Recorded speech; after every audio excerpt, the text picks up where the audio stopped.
Մարի Պեյլերյան, հայ ականավոր մանկավարժ, խմբագիր և հասարակական գործիչ։ Ծնվել է 1877-ին Կոստանդնուպոլսում։ Հաճախել է Եսայան դպրոց, որտեղ հետագայում նաև դասավանդել է։ Ուսանողական տարիներին որպես սկսնակ գրող աշխատել է Արևելք թերթում։ Այդ տարիներին Պեյլերյանը միանում է հնչակյան կուսակցության հայ ազատագրական շարժմանը։ 1895-ին Կոստանդնուպոլսում տեղի է ունենում նշանավոր Բաբա Ալիի ցույցը, որի կազմակերպիչներից ու ակտիվիստներից էր նաև Մարի Պեյլերյանը։ Չնայած ցույցի խաղաղ բնույթին, մասնակիցներն ու կազմակերպիչները ենթարկվում են հետապնդումների։ Դրանցից խուսափելու համար Պեյլերյանը ապաստան է գտնում Եգիպտոսում։ Ֆեմինիստական գաղափարների կրող ու ջատագով լինելով, Մարին իր գործունեության զգալի մասը նվիրում է հենց դրան։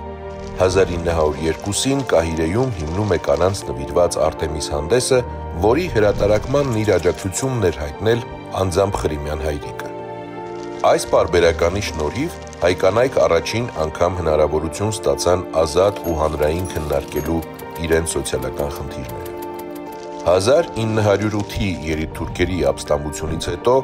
Պեյլերյանը վերադառնում է Կոստանդնուպոլիս և սկսում է դասավանդել Իզմիրի հայկական դպրոցում, զուգահեռաբար աշխատելով իր ստեղծագործությունների հավաքածուի վրա, որը կոչվում է «Դեպի վեր»։ Այն հրատարակվեց 1914-ին։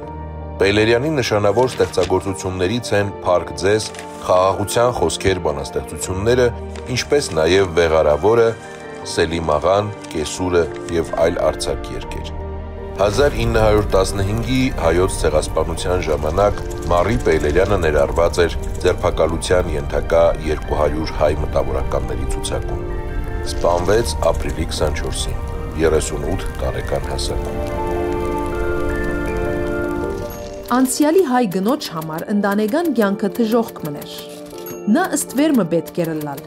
ուրիշ ոչինչ։ Ամոթ էր կդրիչ տղամարդուն համար իր կնոջ հետ սրտափած, ընկերափար սիրով խոսիլը։